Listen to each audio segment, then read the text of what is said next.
Salam əziz qardaşlar, əziz izləyicilər. Xoş gördük hər birinizi. Əziz qardaşlar.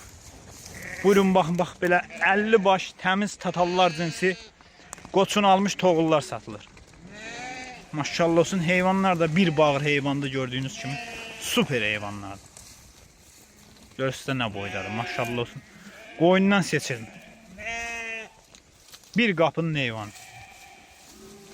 Buyurun baxın, 50 baş heyvandır. Təmiz boz kərə.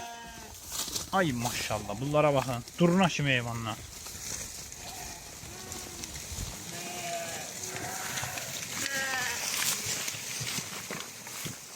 Göstər bunları. Bir qapının heyvanıdır. Düm boz kərə. Təmiz tatallar cinsi. Göstər heyvanlar göz qabağında. Durna kimi heyvanlardır, baxın.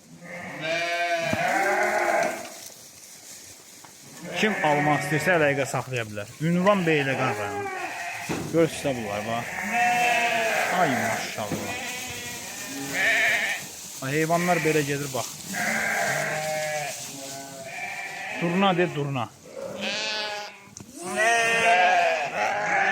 Ay maşallah. Super heyvan.